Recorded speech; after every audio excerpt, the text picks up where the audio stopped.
Bonjour. Avant de commencer, je vous invite à un moment de silence.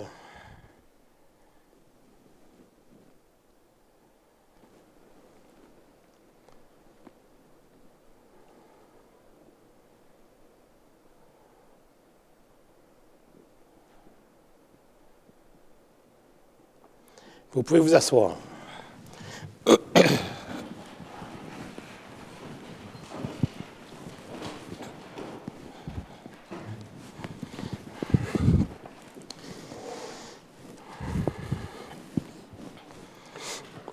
Bienvenue à la séance publique du Conseil municipal du mardi 2 avril 2024. Dans un premier temps, j'aimerais rendre hommage à un homme qui nous a quittés la semaine passée et qui a marqué notre communauté mascoutaine. Yves Michaud, originaire de chez nous et diplômé du séminaire de Saint-Hyacinthe, a dirigé le journal local Le Clairon, a été un homme politique et le défenseur des petits actionnaires. On se souviendra de lui par son franc-parler, son amour de la langue française et sa passion pour le Québec. À sa famille, à ses proches, nous offrons nos plus sincères condoléances. Je débute donc cette séance aujourd'hui en m'adressant au gouvernement provincial dans un souci d'urgence et de responsabilité envers les Mascoutaines et les Mascoutins. Depuis plusieurs mois maintenant, la ville de Saint-Hyacinthe se trouve dans une situation difficile en raison du non-renouvellement du programme de la taxe sur l'essence et de la contribution du Québec, ce qu'on appelle le TEC. Cette impasse qui persiste alors que nous entamons déjà le 4e mois de l'année est extrêmement préoccupante. Le programme de la TEC constitue une source de financement vitale pour mener à bien les projets d'infrastructure de notre ville qui, rappelons-le, sont vieillissantes et ont besoin d'investissements importants. Au courant de la période de 2019 à 2024, le financement provenant de la TEC pour notre ville s'est élevé à 26,4 millions de dollars. Cette aide financière est plus qu'essentielle dans notre budget et représente un immense manque à gagner.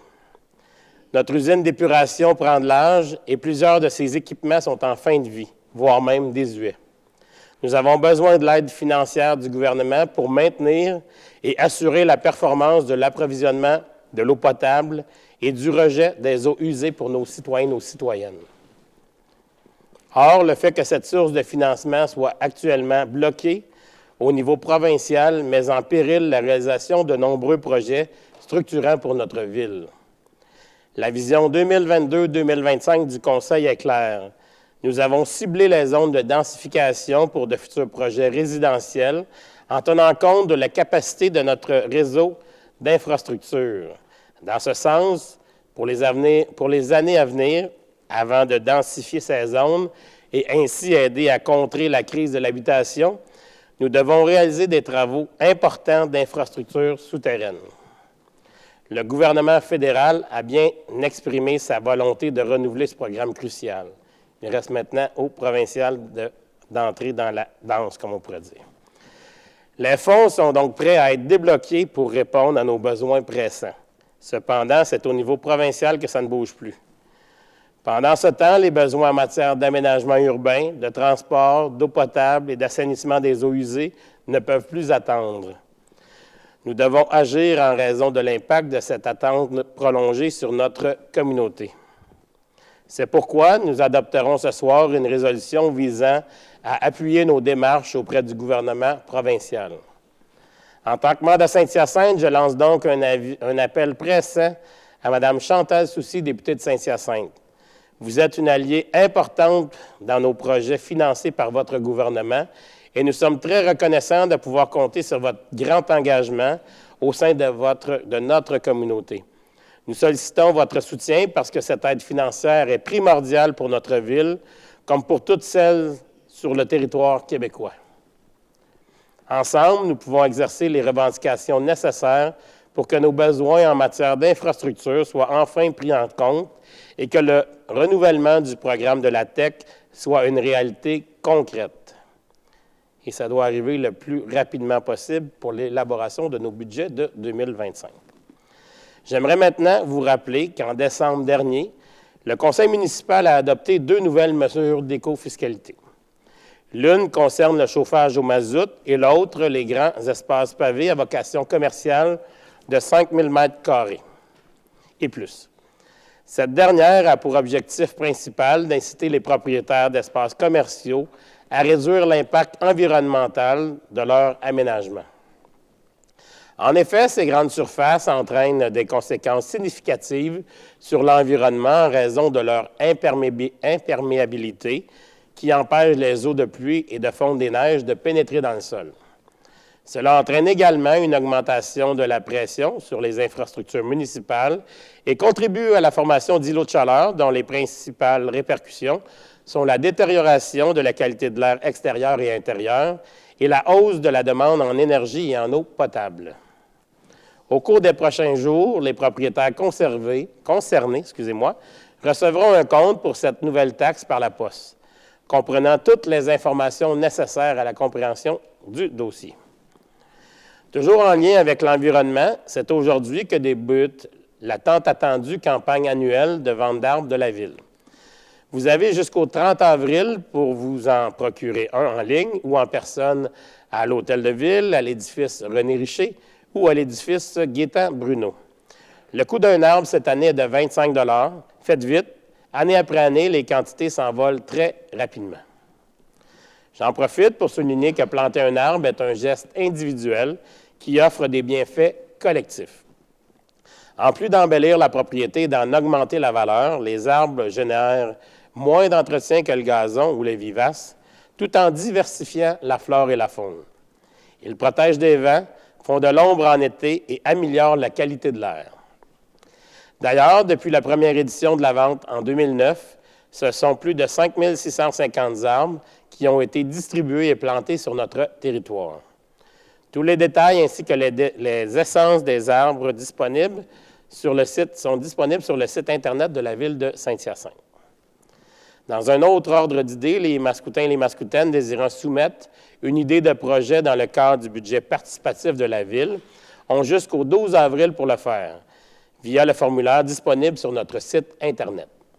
Rappelons qu'un budget participatif est un processus démocratique par lequel la population décide de la façon de dépenser une part d'un budget public. Cette année, nous disposons d'un total de 75 000 pour réaliser des projets à l'intérieur de 2 volets. Le premier volet concerne un projet visant une plus grande accessibilité pour les proches aidants ou pour une personne vivant avec un handicap. Les projets soumis doivent viser à réduire les obstacles à l'intégration des personnes handicapées. Le deuxième s'inscrit dans le mouvement essentiel du développement durable et s'adresse aux jeunes de 13 à 31 ans qui ont à cœur l'environnement et qui ont des idées pour rendre Saint-Hyacinthe plus verte. Les deux projets gagnants seront réalisés sur le territoire mascoutin en 2025. Il s'agit d'une belle façon de s'impliquer dans sa communauté, d'en apprendre plus sur le monde municipal et de laisser une trace à votre image sur le territoire. Toutes les idées sont les bienvenues. Tentez donc votre chance. Vous retrouverez encore une fois tous les détails sur le site Internet de la Ville de Saint-Hyacinthe. Avril est le mois de l'autisme et nous célébrons aujourd'hui la Journée internationale de sensibilisation à l'autisme. Le thème mis de l'avant cette année par la Fédération québécoise de l'autisme est « Faisons briller l'autisme encore et toujours ». Il rappelle l'importance de la sensibilisation pour favoriser un environnement inclusif pour les personnes autistes. Je vous rappelle également que le mois d'avril, aussi appelé mois de la jonquille, est le mois de la sensibilisation au cancer au Canada. On estime que près de la moitié des Canadiens et Canadiennes recevront un diagnostic de cancer au cours de leur vie. C'est pourquoi chaque printemps, depuis 65 ans, les Canadiens et les Canadiennes se rallient autour du symbole de la jonquille pour améliorer la vie des personnes qui font face au cancer. Pour plus d'informations sur cette campagne de la jonquille, rendez-vous sur le site Internet de la Société canadienne du cancer. Avant de terminer, je vous rappelle que nous vivrons un phénomène spectaculaire et rare dans le ciel le lundi 8 avril prochain. Une éclipse solaire devrait apparaître de 14h14 à 16h36 environ. Elle sera totale pendant 2 minutes vers 15h26. Être à l'extérieur durant l'éclipse solaire ne représente pas un danger pour la santé si vous ne regardez pas le soleil directement. Mais ne vous laissez pas tenter par l'observation de l'éclipse solaire, même brièvement, sans être adéquatement protégé. Consultez le site Web du gouvernement du Québec, soit québec.ca, pour savoir comment vous préparer à l'éclipse solaire du 8 avril prochain. Je vous souhaite un bon spectacle tout en restant prudent. Maintenant, nous en sommes à la période de questions du public. Pour cette période de questions, les citoyens peuvent nous joindre par le formulaire disponible sur le site Internet de la Ville avant midi le vendredi précédant la séance. Ils peuvent aussi se présenter en séance publique. Ce soir, nous avons seulement une question et nous n'avons personne dans la salle, que je vais répondre à la question que nous avons reçue par Internet qui vient de M. Sébastien Leclerc. Bonjour, M. le maire, j'aimerais demander s'il serait possible d'instaurer un système de navettes du stationnement des galeries jusqu'au Parc des Salines pour les fins de semaine d'été et lors d'événements organisés par la Ville, afin de faciliter l'accès aux familles et éviter à celles-ci d'être stationnées au marché aux puces et le long de la rue Martineau. Les automobilistes ne sont pas prudents dans ce secteur et ce serait plus sécuritaire pour les familles. Merci de votre attention. Merci pour votre question, M. Leclerc. Concernant les événements organisés par la Ville au Parc Les Salines, c'est-à-dire Saint-Hyacinthe-en-Blanc, un système de navettes est disponible à chaque édition lors de la soirée du samedi, partant du centre aquatique des Jardins ainsi que du parc Casimir-Dessols. Compte tenu de la grande popularité de l'événement, nous examinons la possibilité d'ajouter d'autres points de départ et d'étendre le service au dimanche. Nous avons choisi de faire converger les navettes vers les encans de la ferme en raison de la sécurité et de la fluidité du trafic, avec un passage dédié aux piétons entre l'encan et le parc des Salines. En été, lorsqu'il n'y a pas d'événement, l'ajout d'une navette n'est pas nécessaire car les stationnements P1 et P2 sont suffisants pour répondre à la demande. De plus, le parc Les Salines est accessible par le réseau cyclable et le transport en commun sont également disponibles la fin de semaine. Nous en sommes maintenant rendus au point 2 de notre ordre du jour. C'est la période d'information par les membres du Conseil. M. Harpin. Mme Gagné. M. Bousquet. Excusez. Oui. Oh, vous avez quelque chose, Mme Gagné, excusez-moi. Pardon. Alors, M. le maire, ceux qui fréquentent notre centre aquatique ont remarqué une nouvelle présence à l'étage. Il s'agit d'une œuvre d'art conçue par Cook et Sasseville.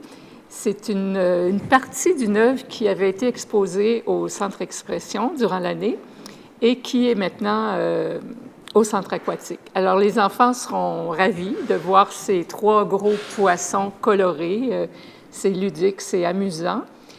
Puis, les plus vieux, les adultes, eux, qui s'intéressent à l'art en particulier, seront intrigués et puis probablement très intéressés de voir le deuxième niveau que les créateurs ont donné à cette œuvre. Alors, j'invite tout le monde à aller faire un tour. C'est intéressant. Merci, Mme Gagné. M. Bousquet. Merci, je n'ai pas d'informations. M. Coulombe. M. Barré. M. Caron. Oui, Monsieur le maire, du 2 au 10 avril, les secteurs de la Providence, Saint-Thomas, Saint-Sacrement, Bourgeois et Sacré-Cœur vont être nettoyés. Nos balais de rue vont se promener dans ces secteurs. Le centre-ville et les autres secteurs que je n'ai pas nommés ont été faits. Il reste encore quelques coins à faire, mais ça va venir. Mais c'est important que ces secteurs, que les résidents ne stationnent pas dans la rue pour faciliter le nettoyage, pour que ce soit encore plus efficace. Fait que je répète les secteurs, c'est Providence, Saint-Thomas, Saint-Sacrement, Bourgeois et Sacré-Cœur. C'est du 2 au 10 avril. On ne stationne pas dans les rues pour être plus efficace dans notre nettoyage. Fait que ça va être propre, ça va être beau, puis comme le printemps est arrivé, bien, ça va être le fun. Et agréable de pouvoir se promener dans nos rues. Dans un deuxième temps, M. le maire, j'ai remplacé ma collègue Mélanie Bédard ce matin à la commission permanente de la famille et je leur ai promis de parler de notre subvention pour l'aide aux produits d'hygiène durable qu'on a à Saint-Hyacinthe J'ai été surpris d'apprendre qu'on est une des 95 000 au Québec sur 1107 villes à offrir ce genre de programme-là. Fait que moi-même, quand ma fille Maëla est venue au monde, il y a 11 ans, j'ai profité du programme de couches lavables. Et puis là, je suis rendu à une autre étape. Là. On commence à avoir des discussions pour les produits menstruels. Fait qu'elle est rendue à cet âge-là. Fait que ça m'a interpellé ce matin d'apprendre qu'on a ce genre de subvention-là dans notre ville, puis aussi pour l'incontinence. Fait que dans les 95 villes au Québec, je pense qu'il faut être un leader pour propager ces choses-là, puis faire en sorte aussi qu'on puisse offrir des produits d'hygiène dans nos écoles, dans nos édifices publics, pour faire en sorte que nos jeunes filles, nos femmes, puissent avoir accès à ces produits-là facilement. Fait que, je pense qu'on doit faire en sorte la promotion, puis de bonifier ce programme de subvention-là l'année prochaine. Faire en sorte qu'on puisse augmenter l'enveloppe budgétaire, puis être capable d'offrir encore à plus de femmes qui en ont besoin. Merci, M. le maire. Merci, M. Caron. M. Côté. Mme Pelletier. Merci, M. le maire. Alors, j'ai eu beaucoup d'appels et de messages considérant un accident qu'il y a eu au coin Turcot et Saint-Joseph. Soyez assurés que le transfert a été fait et qu'il va y avoir une prochaine rencontre au comité de circulation routière prévue le 3 mai prochain. Alors, on est en suivi avec ce dossier-là. Et j'ai très hâte que le 30 km arrive, donc pour la rue Saint-Joseph. Merci, M. le maire. Merci, Mme Pelletier. M. Huard. Merci, M. le maire. Rapidement, je voulais faire suite à ce que ma collègue de Boisjoli disait sur l'exposition qui a eu lieu le 1er avril, la journée du poisson d'avril, où les poissons sont arrivés au centre aquatique. Je suis allé avec les enfants, puis ils ont été extrêmement impressionnés de l'équipe du centre Expression qui était présent. Ça a été une superbe activité. J'encourage les Mascoutins à suivre le centre Expression, mais ce que je trouvais encore mieux ce week-end, lundi, hier, c'est qu'il y avait un mix entre le sport et la culture. Souvent, il y a des complexes où souvent les gens ils pensent qu'il y a une compétition, mais quand on mêle les deux activités ensemble, ça peut amener des résultats qui sont formidables. Puis on a eu une belle démonstration des équipes qui avaient un gros potentiel d'activité possible. Avec le nettoyage de rue, comme mon collègue disait aussi, on va voir de plus en plus de cyclistes sur les routes et les joggers vont être de plus en plus présents. Alors, j'appelle les gens à être courtois et à travailler ensemble sur notre réseau cyclable. Et ensuite, je voulais encourager les Mascoutins qui désirent garder la pêche ou être de plus en plus en forme à vous inscrire au défi Gérard Côté. Il y a eu la conférence de presse la semaine passée. Ça encourage grandement les entreprises à joindre au mouvement. J'invite les entreprises à aller voir au club-athlétique.com. Toute l'information est là. Puis, il y a le club de vélo Saint-Hyacinthe aussi qui ont leur saison qui débute. Là, j'invite les gens à aller sur le site Internet Vélo Club Saint-Hyacinthe ou tapez ça dans le moteur de recherche que vous connaissez bien. Puis, vous trouverez, il y a toutes les activités, puis les inscriptions sont en cours pour les deux clubs. Un gros merci, M. le maire. Merci, M. Huard. Nous en sommes maintenant à notre ordre du jour, au point 3, l'adoption de l'ordre du jour. M. Caron. Oui, M. le maire, je propose d'adopter l'ordre du jour de la présente séance tel que soumise. Merci, M. Caron. C'est appuyé par M. Côté et c'est adopté à l'unanimité. Le point 4, c'est l'approbation du procès-verbal de la séance ordinaire du 18 mars 2024. M. Huard. Merci, M. le maire. Je propose d'approuver le procès-verbal de la séance du 18 mars 2024 et d'en autoriser la signature par les personnes désignées à cet effet. Merci, M. Huard. C'est appuyé par M. Barré et c'est adopté à l'unanimité. Le point 5, c'est la Société canadienne du cancer, le mois de la jonquille, édition 2024, proclamation. M. Bousquet. Merci, M. le maire. Considérant que les chercheurs estiment qu'il y aurait approximativement 239 100 nouveaux cas de cancer et 86 700 décès causés par cette maladie au Canada en 2023, considérant que cette maladie cause un choc important qui se répercute sur toutes les sphères de la vie des personnes atteintes du cancer et sur celles de leurs proches, Considérant que grâce à des milliers de Québécois, donateurs et bénévoles, la Société canadienne du cancer lutte pour prévenir l'apparition de plus de cancers et permettre aux chercheurs de faire plus de découvertes et aider davantage de personnes touchées par la maladie, considérant que nous pouvons prévenir environ la moitié de tous les cas de cancer en adoptant un mode de vie sain et des politiques protégeant le public, considérant que près de la moitié de l'argent investi dans la recherche sur le cancer par les organismes de bienfaisance provient de la Société canadienne du cancer, considérant que les personnes touchées par le cancer peuvent se concentrer sur leur guérison et avoir une bonne qualité de vie grâce à l'aide offerte par cette même société, considérant que le taux de survie au cancer est passé de 25 en 1940 à plus de 60 aujourd'hui, considérant que le mois d'avril est le mois de la jonquille et qu'il est porteur d'espoir et d'activités qui feront une différence dans la vie des personnes atteintes du cancer et dans la lutte contre la maladie, et considérant que la Société canadienne du cancer encourage tous les Québécois et Québécoises à poser un geste significatif pendant le mois de la jonquille pour les personnes touchées par le cancer et à contribuer au combat contre cette maladie. Et j'ajouterais même, Monsieur le maire, à tous les accompagnateurs qui doivent vivre au quotidien la maladie de quelqu'un d'autre, des gens très importants que souvent on oublie malheureusement. Donc, en conséquence, Monsieur le maire, je propose ce qui suit, de décréter le mois d'avril 2024 comme étant le mois de la jonquille. La jonquille, c'est cette belle fleur jaune là, qui apparaît actuellement dans nos jardins. Et deuxièmement, d'encourager la population à accorder généreusement son appui à la cause de la Société canadienne du cancer.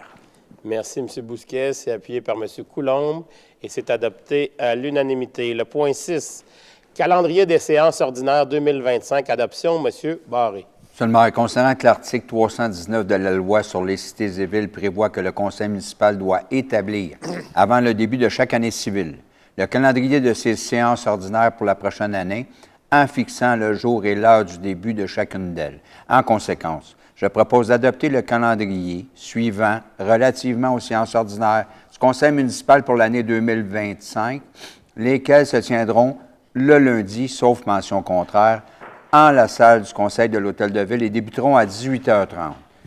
Les dates sont le 20 janvier, 3 février, 17 février, 3 mars, 17 mars, 7 avril, 22 avril, qui est un mardi, 5 mai, 20 mai, qui est un mardi, 2 juin, 16 juin, 7 juillet, 4 août, 2 septembre, qui est un mardi, 15 septembre, 6 octobre, 17 novembre, 1er décembre et 15 décembre. Je suis allé quand même assez rapidement, mais un avis public du calendrier des séances ordinaires pour l'année 2025 sera publié par la greffière, conformément à l'article 320 de la loi sur les cités et villes. Merci beaucoup, M. Barré. C'est appuyé par M. Bousquet et c'est adopté à l'unanimité. Le point 7, établissement du prix de vente des terrains industriels année 2024, M. Côté. Oui, M. le maire, citoyen. Alors, je propose d'établir le prix de vente minimal pour la période s'échelonnant rétroactivement du 1er janvier au 31 décembre 2024 à l'égard des terrains situés dans les parcs industriels, lesquels sont les suivants: Olivier Chalifou, Théo Phoenix et Camille Mercure, au taux unitaire de 45 $ le mètre carré, plus les taxes applicables. Merci, M. Côté. C'est appuyé par M. Harpin et c'est adopté à l'unanimité. Le point 8, programme de la taxe sur l'essence et la contribution du Québec, demande de renouvellement du programme pour les années 2024 à 2028. M. Coulombe. Merci. Merci, M. le maire. Considérant que le programme de la taxe sur l'essence et de la contribution du Québec, mis en place par le ministère des Transports et de la Mobilité durable pour les années 2019 à 2023, a été prolongé jusqu'au 31 décembre 2024, afin d'accorder une année supplémentaire aux municipalités pour compléter les travaux prévus à leur programmation. Considérant que pour la période référente de 2019 à 2024 de ce programme, la Ville de Saint-Hyacinthe s'est vue accorder une subvention au montant total de 26,4 millions de dollars afin de réaliser des projets d'infrastructure importants permettant notamment d'assurer l'approvisionnement en eau potable aux Mascoutins ainsi que le rejet des eaux usées. Considérant que ce programme est essentiel à la réalisation des projets structurants sur le territoire de la ville de Saint-Hyacinthe afin de maintenir et d'assurer la préservation des infrastructures. Considérant que le gouvernement provincial et fédéral négocie actuellement au sujet de renouvellement du programme TEC pour les années 2024 à 2028. Considérant que la ville de Saint-Hyacinthe se trouve présentement dans une situation précaire, en raison de cet impasse au sujet de l'avenir du programme TEC 2024 et 2028, lequel programme constitue une source de financement vitale et en raison du fait qu'il n'est pas possible pour elle de prévoir le financement des travaux planifiés sur son réseau pour cette période de référence.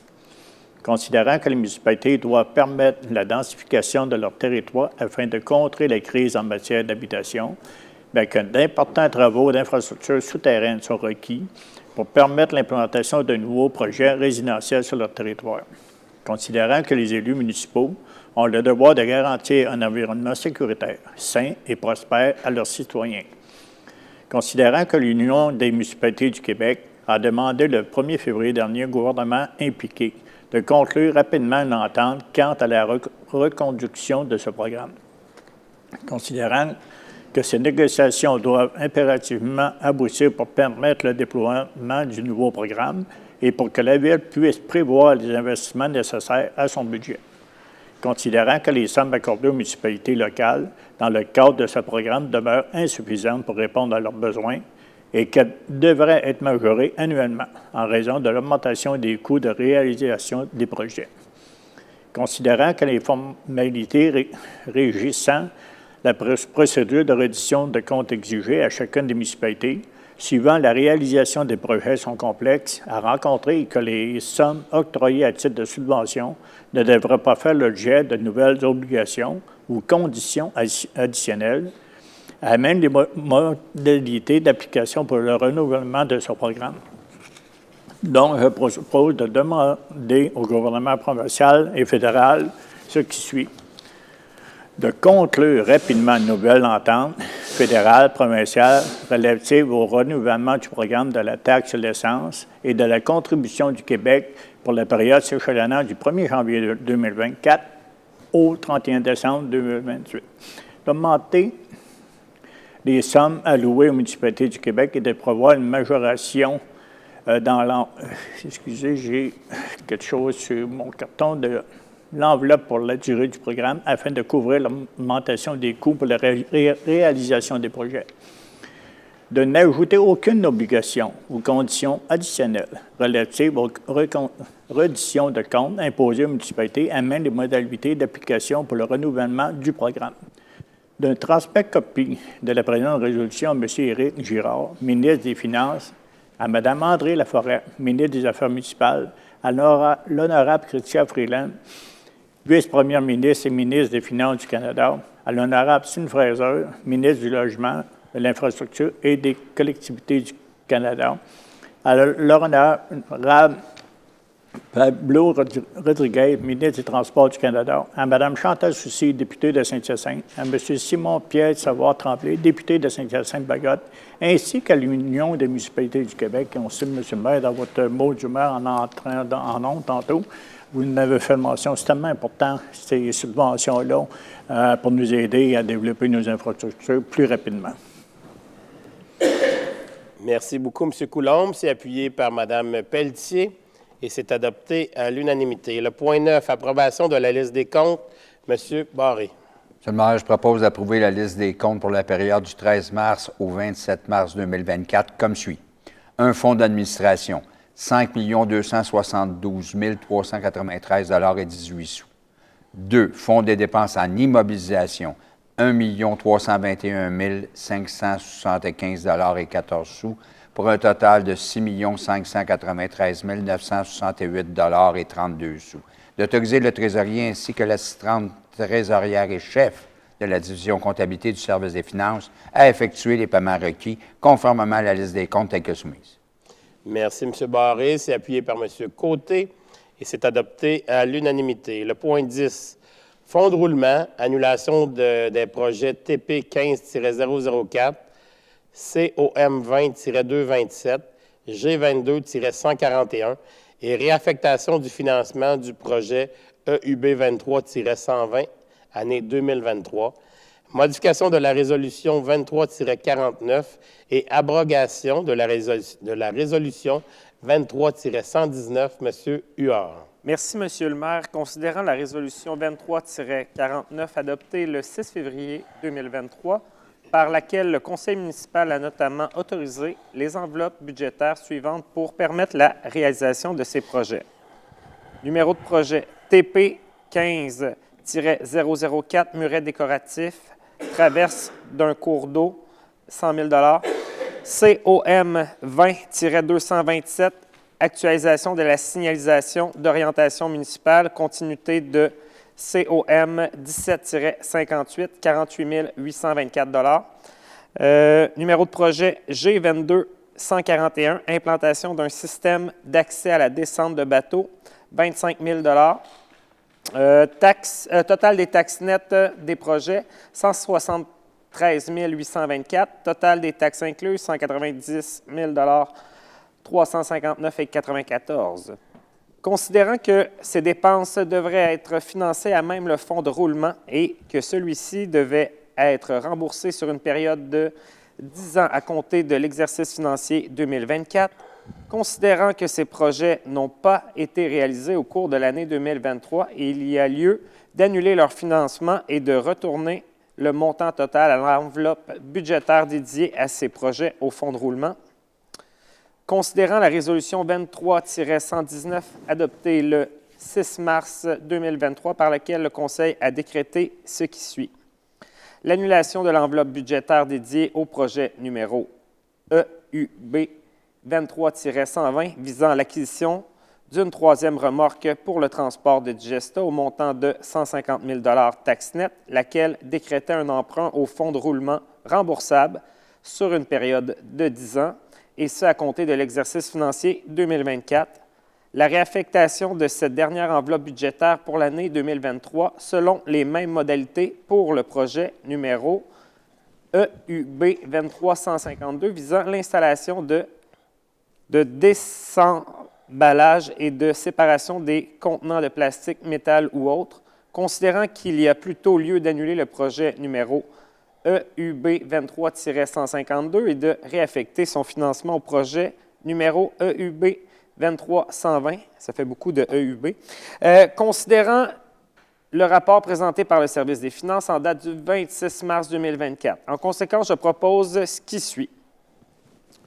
D'annuler les enveloppes budgétaires dédiées aux projets suivants, lesquels décrétaient un emprunt au fonds de roulement remboursable sur une période de 10 ans, et ce à compter de l'exercice financier 2024. Projet numéro TP 15-004, muret décoratif, traverse de cours d'eau, au montant de 100 000 taxes nettes. Projet COM 20-227, actualisation de la signalisation d'orientation municipale, constitué de COM 17-58 au montant de 48 824 taxes nettes. Projet numéro G22-141, implantation d'un système d'accès à la descente de bateaux au montant de 25 000 taxes nettes. De retourner le montant total de l'enveloppe budgétaire dédiée au projet numéro TP 15-004, COM 20-227 et G22-141 au fonds de roulement. De modifier la résolution 23-49 adoptée le 6 février 2023. En conséquence, d'abroger à toute fin que de droit la résolution 23-119 adoptée le 6 mars 2023 en annulant ainsi le projet EUB 23-152. Finalement, de réaffecter l'enveloppe budgétaire dédiée au projet EUB 23-152 visant l'installation de désemballage et de séparation de contenants de plastique, métal ou autres au montant de 150 000 taxes nettes, laquelle décrète un emprunt au fonds de roulement remboursable sur une période de 10 ans, et ce à compter de l'exercice financier 2024, au projet numéro EUB 23-120 visant l'acquisition d'une troisième remorque pour le transport de Digesta.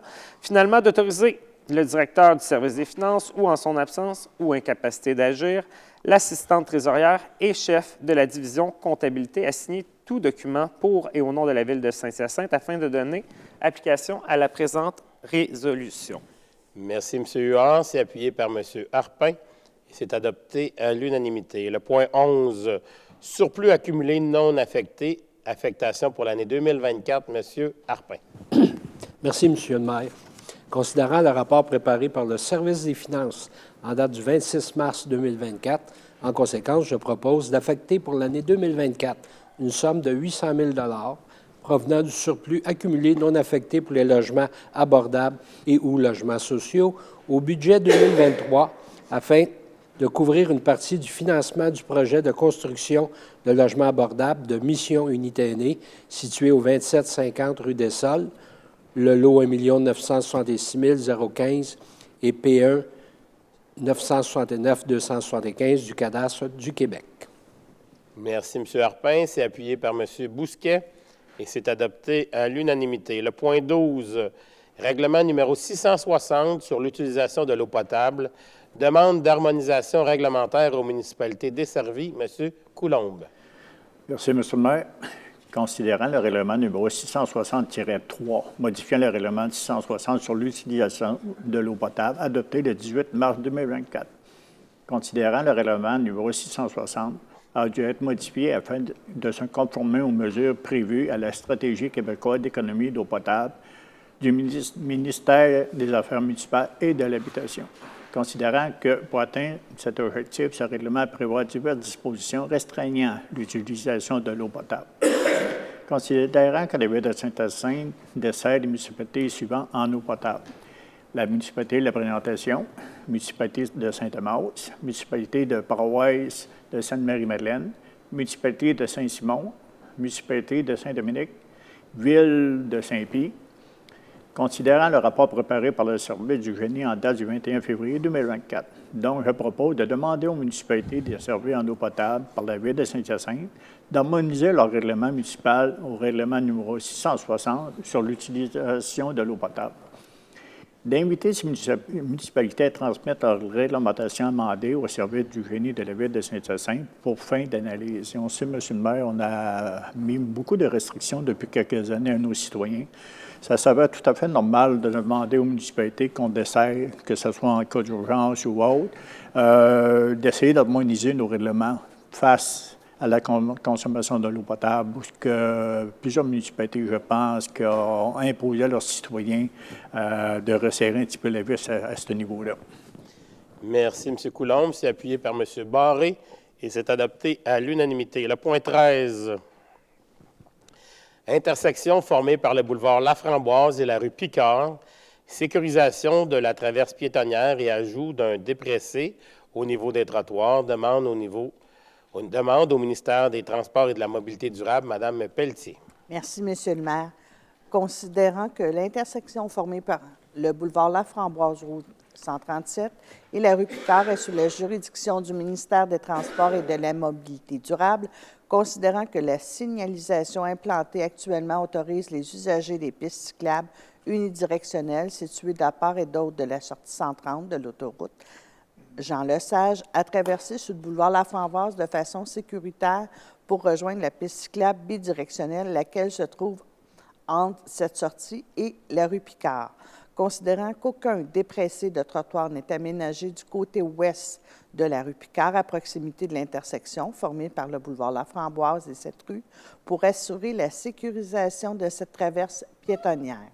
Considérant que cette situation engendre des conséquences importantes, notamment pour les personnes à mobilité réduite devant se déplacer dans ce secteur, en conséquence, je propose de demander au ministère des Transports de la Mobilité durable et de procéder à l'analyse de l'intersection formée par le boulevard Laframboise et la rue Picard afin d'ajouter un dépressé au niveau des trottoirs situés à cet endroit, permettant ainsi de sécuriser cette traverse piétonnière. Merci, Mme Pelletier. C'est appuyé par M. Huard et c'est adopté à l'unanimité. Le point 14, autoroute Jean-Lesage, sécurisation des déplacements aux abords du passage à niveau, demande au ministère des Transports et de la Mobilité durable, Mme Gagné. Merci, M. le maire. Alors, considérant que l'autoroute Jean-Lesage est sous la juridiction du ministère des Transports et de la Mobilité durable, considérant que de nombreux trains empruntent quotidiennement la voie ferrée traversant l'autoroute Jean-Lesage en direction est et en direction ouest, considérant que plusieurs accidents impliquant des automobilistes et des wagons y circulant sont survenus à cet endroit au cours des dernières années, considérant que seule une signalisation aérienne est implantée à cet endroit pour aviser les usagers de la route qu'un train s'apprête à emprunter le passage à niveau traversant cette autoroute provinciale, considérant que la Ville a interpellé afin de s'assurer de la sécurisation que la Ville a été interpellée, afin de s'assurer de la sécurisation des usagers circulant aux abords de ce passage à niveau. En conséquence, je propose de demander au ministère des Transports et de la Mobilité durable de procéder à l'analyse du tronçon de l'autoroute Jean-Lesage à proximité de la sortie 130 en direction est et ouest, afin de sécuriser le déplacement des usagers aux abords du passage à niveau, lequel traverse de part et d'autre cette artère provinciale. Merci, Mme Gagné. C'est appuyé par M. Coulombe et c'est adopté à l'unanimité. Le point 15, intersection formée par la rue des Seigneurs-Est et l'avenue des Érables Argentés, relocalisation d'un radar pédagogique permanent. Demande au ministère des Transports et de la Mobilité durable, M. Côté. Merci, M. le maire et citoyens. Vous me permettez un petit commentaire éditorial qui est uniquement ma responsabilité. C'est quand même un des premiers radars, on pourrait dire intelligents et éducatifs qui a été posé sur notre territoire. Depuis, il y en a eu plusieurs autres. Par contre, cette relocalisation et la demande du ministère des Transports et de la Mobilité durable pour une question de sécurité. Par contre, on aurait pu être consulté un peu plus tôt, quoique le comité de circulation nous l'a présenté, mais on n'a pas beaucoup de choix. Alors quand même, comme vous dites, c'est un petit commentaire éditorial qui n'engage en rien le conseil de ces personnels. Alors, considérant qu'une intersection formée par la rue des Seigneurs-Est, la 224, et l'avenue des Érables Argentés est sous la juridiction du ministère des Transports et de la Mobilité durable, c'est dit le MTMD, considérant qu'un radar pédagogique permanent est actuellement implanté à cet endroit, considérant que cet emplacement n'est pas souhaitable puisqu'il est susceptible de distraire les usagers de la route circulant à proximité de l'intersection, lesquels ne portent pas attention aux véhicules arrivant à cette approche, c'est-à-dire les véhicules qui arrivent de la rue des Érables Argentés et qui s'engagent sur, comme c'est bien expliqué, la rue des Seigneurs-Est. Considérant que suivant l'analyse du MTMD, soumis les deux options suivantes à la ville de Saint-Hyacinthe. La première option, d'installer le radar pédagogique permanent sur le même poteau que celui affichant une vitesse de 50 km. Là, ils vont dire qu'il va peut-être avoir confusion de regarder les deux, mais bon, c'est eux autres qui nous suggèrent ça. À proximité de l'immeuble ayant l'adresse Civic 5930 rue des Seigneurs-Est, ou installer un nouveau poteau distinct pour accueillir l'équipement à proximité de cet endroit.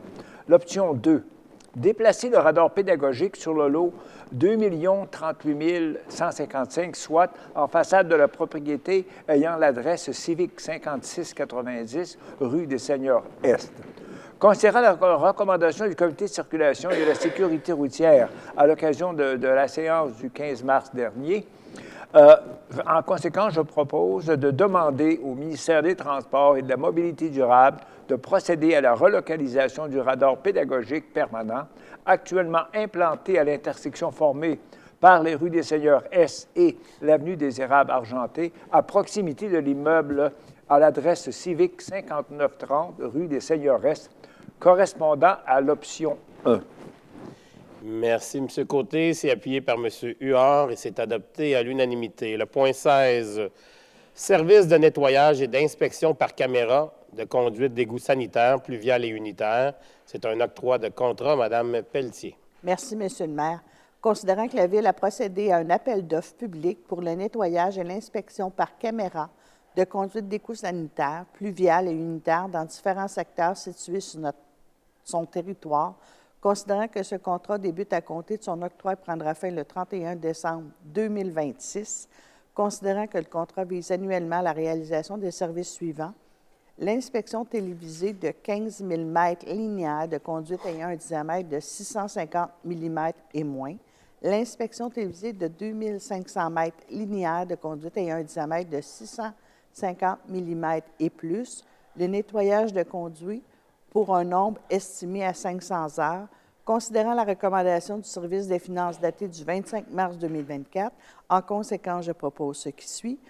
D'octroyer le contrat relatif au service de nettoyage et d'inspection par caméra de conduite d'égouts sanitaires, pluviales et unitaires à la société Can Inspect Incorporée, plus bas soumissionnaire conforme, soit pour la période débutant à compter de l'octroi du contrat et prend fin le 31 décembre 2026. Contrat à prix unitaire estimé à un coût total de 690 396,14 taxes incluses, le tout conformément aux termes et conditions de sa soumission et du devis. D'autoriser la direction du service des finances ou en son absence ou incapacité d'agir, l'assistance trésorière et chef de division comptabilité à signer pour et au nom de la Ville de Saint-Hyacinthe tout document afin de donner application à la présente résolution, de financer les sommes nécessaires aux fins de cette dépense en 2024 à même le poste budgétaire 02 415 00 529, de prévoir les sommes nécessaires aux fins de cette dépense pour les années 2025 et 2026, soit réservées au budget de l'année visée. Merci, Mme Pelletier. C'est appuyé par M. Côté et c'est adopté à l'unanimité. Le point 17, réaménagement de la salle de digestat, mise aux normes de l'usine d'épuration. C'est l'ordre de changement des changements 15, 16, 17 et 18 et l'autorisation d'une dépense supplémentaire, modification de la résolution 23-275. Monsieur Côté. Oui, Monsieur le maire, citoyen. Comme vous l'avez bien présenté en entrée de jeu ce soir, pour le maintien du TEC à long terme et non être au cas par cas, alors on peut voir par la résolution qui s'en vient que les mises aux normes, ce n'est pas du gâteau, comme on dit. Alors, ça coûte très, très cher et ce ne sont que des amendements de changement au niveau des dépenses. Alors, considérant la résolution 23-275 adoptée le 1er mai 2023, par laquelle le conseil municipal a octroyé le contrat relatif à un réaménagement de la salle de digestion dans le cadre de mise aux normes de l'usine d'épuration à la société Hydro-Mec HP Incorporée pour un montant total estimé à 1 468 874 taxes incluses. Considérant la résolution 23-718 adoptée le 20 novembre 2023, par laquelle le Conseil a autorisé une dépense additionnelle découlant de l'avenant portant le numéro 10 soumis par la société du même nom Hydro-Mec HP Incorporée pour un montant total estimé à 63 033,89 taxes incluses. Considérant la résolution 23-788 adoptée le 18 décembre 2023, par laquelle le Conseil a autorisé une dépense additionnelle découlant des avenants portant les numéros 11, 12, 13 et 14 pour un montant estimé à 30 535,95 taxes incluses. Considérant que ce contrat incluait au bordereau de soumission un montant contractuel de 57 487,50 taxes incluses, par lequel a été utilisé en entier à ce jour pour des directives de changement. Considérant qu'en cours de réalisation, ces travaux, certains imprévus du chantier sont survenus notamment en raison du système de ventilation. Considérant que la société, encore une fois, Hydro-Mec HP Incorporée, a soumis les ordres de changement suivants à la Ville, il y a des références sur la nature des travaux et le total. Premièrement, ordre de changement numéro 15, parenthèse RF01, facture et installation de la plateforme de ventilation pour un montant de 58 544,66 sous. Je vous ferai grâce des numéros de changement. Relocalisation et démantèlement en ventilation ainsi que modification de l'alimentation électrique pour 13 528,11 sous. Pour un autre bon commande d'ordre de changement, déplacement de la plomberie et de l'équipement électrique pour permettre l'installation de la ventilation pour 89 853,53 $. Un autre ordre de changement, installation de renforts structuraux et d'un système d'accès au filtre de l'unité de ventilation pour 23 322,05 $, pour un grand total de 190 248,35 $. Considérant que ces imprévus ont engendré des dépenses supplémentaires au montant total de 190 248,35 $, taxes incluses, lesquelles ne pouvaient être connues ni estimées au moment de l'appel d'offres, et ce, de ce fait, ont dû faire l'objet d'avenants au contrat. Considérant le rapport préparé par le service de gestion des eaux usées et de la biomètre en date du 22 mars 2024, en conséquence, je propose d'autoriser les ordres de changement numéros 15, 16, 17 et 18 au contrat relatif au réaménagement de la salle de digestion dans le cadre de la mise aux normes de l'usine d'épuration 2023-043-B-AOP, octroyé à la société Hydromec HP Incorporée, comportant une dépense supplémentaire au montant total de 180 248,35 $, taxes incluses, portant aussi le montant total du contrat à 1 785 444,04 $, taxes incluses, de financer ces projets par des sommes disponibles à même le règlement d'emprunt numéro 604, d'autoriser le directeur temporaire au bureau de projet ou en son absence ou incapacité d'agir, le directeur général adjoint, services techniques, à signer pour et au nom de la Ville de Saint-Hyacinthe tout document afin de donner application à la présente résolution et de modifier la résolution 23-275 adoptée le 1er mai 2023 en conséquence. Merci, M. Côté. Dans la première proposition, au niveau des dépenses supplémentaires, c'est 190 248,35 $. Vous avez mentionné 180 000 $. Mme la greffière m'a demandé de faire la petite correction. Merci beaucoup. C'est appuyé par Mme Gagné et c'est adopté à l'unanimité. Le point 18, c'est l'Association canadienne du tennis, Tennis Canada, entente spécifique, événementielle, volet partenaire, Omnium International de Saint-Hyacinthe, édition 2024, autorisation de signature. M. Bousquet.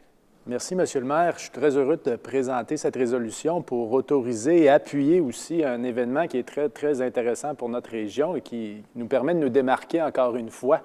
Donc, je propose d'autoriser la conclusion de l'entente spécifique événementielle, volet partenaire, à intervenir entre la Ville de Saint-Hyacinthe et l'organisme Association canadienne de tennis, mieux connu sous le nom de Tennis Canada, relativement à la tenue de l'édition 2024 de l'Omnium International de Saint-Hyacinthe, tournoi de tennis en fauteuil roulant, qui se déroulera au terrain de tennis synthétique extérieur de la polyvalente Hyacinthe de l'Orme du 26 au 30 juillet 2024, laquelle entente est effective à compter de la date de sa signature et prendra fin le 31 décembre 2024, telle que soumise.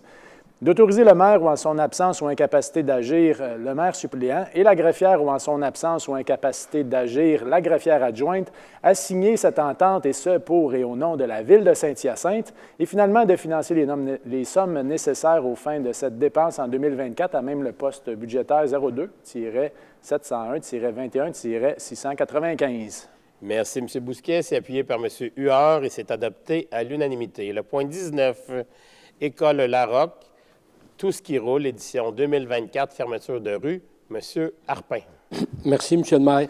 Considérant que l'édition 2024 de l'événement Tout ce qui roule, organisé par l'École Larocque, se tiendra le jeudi 2 mai 2024, considérant le rapport préparé par le Service des loisirs en date du 27 mars 2024, en conséquence, je propose d'autoriser le comité organisateur local de l'édition 2024 de l'événement de Tout ce qui roule, qui se tiendra le jeudi 2 mai 2024, ou en cas de pluie reporté au mardi 7 mai, de 13h30 à 15h, à procéder à la fermeture des rues suivantes.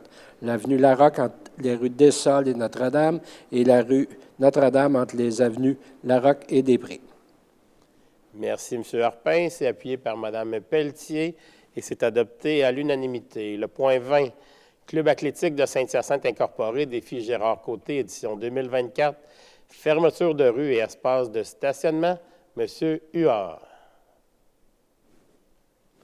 J'ai-tu dit, c'est pas le point 24, c'est le point 20. Désolé, j'ai dit 24, mais c'est 20.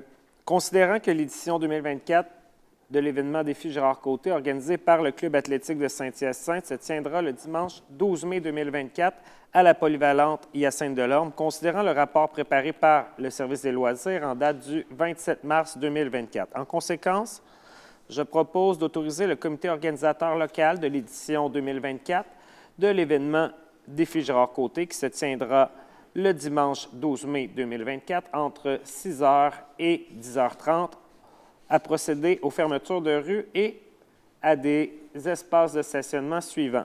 A. L'avenue Tédé-Bouchard entre le boulevard Casavant-S et la rue du Sacré-Cœur-S. B. La rue Giroir-S entre l'avenue Pratt et le boulevard Casavant-S. C. La rue Sacré-Cœur-S entre les avenues des Grandes-Orgues et Pratt. D. L'avenue Pratt entre la rue Sacré-Cœur-Ouest et le boulevard Casavant-S. Fermeture d'une voie de circulation en direction nord entre 8h et 9h30. E. Toutes les cases de stationnement situées en bordure de l'avenue Tédé-Bouchard, et ce, du samedi 11 mai à partir de 16h au dimanche le 12 mai 2024 à 14h. Moi, je conseille aux citoyens, pour ne pas être pris dans le stationnement ou dans les fermetures de rue, de participer à l'événement. Merci, M. Huard. Je suis convaincu que vous serez participants et qu'on aura en plus une très, très belle délégation de membres de la Ville de Saint-Hyacinthe, nos employés, des membres de leur famille, qui venaient encourager le défi Gérard Côté puis participer en grand nombre. C'est appuyé par Mme Gagné et c'est adopté à l'unanimité. Le point 21, le Club athlétique de Saint-Hyacinthe Incorporé, relais 2 heures, édition 2024, fermeture de rue et espace de stationnement. M. Bousquet. Merci, M. le maire. Considérant que l'édition 2024 de l'événement Relais 2 heures, organisé par le Club athlétique de Saint-Hyacinthe, se tiendra le dimanche 29 septembre 2024 au parc Casimir-des-Sols, considérant le rapport préparé par le service des loisirs en date du 27 mars 2024, en conséquence, je propose ce qui suit, d'autoriser le comité organisateur local de l'édition 2024 de l'événement Relais 2 heures, qui se tiendra le dimanche 29 septembre 2024, entre 6h et 14h, à procéder à la fermeture des rues et des espaces de stationnement suivants. Premièrement, la rue Giroir entre les avenues du Palais et de l'Hôtel de Ville. Deuxièmement, l'avenue de l'Hôtel de Ville entre les rues Des-Sols et Giroir-Ouest. Troisièmement, l'avenue du Palais entre les rues Des-Sols et Giroir-Ouest. Et finalement, toutes les cases de stationnement situées au pourtour du parc Casimir-des-Sols, et ce, à partir de 20h le samedi 28 septembre 2024, et ce, jusqu'à la fin de l'événement. Merci, M. Bousquet. C'est appuyé par M. Caron et c'est adopté à l'unanimité. Le point 22. Le point 22, c'est École Assomption. Ça roule à l'Assomption édition 2024. Fermeture des rues et espaces de stationnement. Mme Gagné. Merci, M. le maire. Considérant que l'édition 2024 de l'événement Ça roule à l'Assomption, organisé par l'École Assomption, se tiendra le jeudi 30 mai 2024. Considérant le rapport préparé par le service des loisirs en date du 27 mars 2024, je propose d'autoriser le comité organisateur local, dans le cadre de l'édition 2024 de l'événement Ça roule à l'Assomption, qui se tiendra le jeudi 30 mai 2024, entre 13h et 15h, à procéder à la fermeture des rues et des espaces de stationnement suivants. Les avenues Wilson et Rigaud, entre les rues Ledoux et Bernard, les rues Bernard et Ledoux, entre les avenues Rigaud et Wilson, toutes les cases de stationnement situées de part et d'autre des avenues Wilson et Rigaud, ainsi que des rues Bernard et Ledoux. Merci, Mme Gagné. C'est appuyé par M. Côté et c'est adopté à l'unanimité. Le point 23, la Société canadienne du cancer, relais pour la vie, édition 2024, fermeture des rues et des espaces de stationnement. M. Bousquet. Merci, M. le maire. En début de séance, on a parlé du mois de la jonquée, qui est une période très importante pour la Société canadienne du cancer, mais également le relais pour la vie qui se tient annuellement depuis nombre d'années et qui est également aussi un événement très, très important pour cette même organisation. Donc, considérant que l'édition 2024 de l'événement Relais pour la vie organisé par la Société canadienne du cancer se tiendra le samedi 8 juin 2024 au parc Casimir-des-Sols, Considérant le rapport préparé par le Service des loisirs en date du 27 mars 2024, en conséquence, je propose ce qui suit, d'autoriser le comité organisateur local, dans le cadre de l'édition 2024 du Relais pour la vie de la Société canadienne du cancer, qui se tiendra le samedi 8 juin 2024 entre 7 h et 23 h, à procéder à la fermeture des rues et des espaces de stationnement suivants. Les avenues de l'Hôtel de Ville et du Palais entre les rues des Sols et Giroir-Ouest et toutes les cases de stationnement situées au pourtour du parc Casimir-des-Sols, et ce, à partir de 7 h le samedi 8 juin 2024, et ce, jusqu'à la fin de l'événement. Merci, M. Bousquet. C'est appuyé par Mme Pelletier et c'est adopté à l'unanimité. Le point 24, c'est la Société de développement commercial Centre-Ville de Saint-Hyacinthe, les rendez-vous urbains, édition 2024, fermeture de rue. M. Caron. Oui, Monsieur le maire. Considérant que l'édition 2024 de l'événement Les rendez-vous urbains, organisé par la Société de développement commercial du Centre-Ville de Saint-Hyacinthe, se tiendra les 6, 7, 8, 13, 14, 15, 20, 21, 22 et 23 juin 2024, considérant le rapport préparé par le Service des loisirs en date du 27 mars 2024, en conséquence, je propose d'autoriser le comité organisateur local de l'édition 2024 de l'événement Les rendez-vous urbains, qui se tiendra les 6, 7, 8, 13, 14, 15, 20, 21, 22, 23 juin 2024, à procéder à la fermeture des rues suivantes. A. À compter de 18h30 le jeudi, à 1h AM le dimanche. L'avenue du Clos, entre les rues Calixia-la-Vallée et Saint-Antoine. B. De 18h30 à 1h AM durant les journées de la tenue de l'événement seulement la rue des Cascades, entre les avenues Mont-d'Or et Sainte-Marie. Merci, M. Caron. C'est appuyé par M.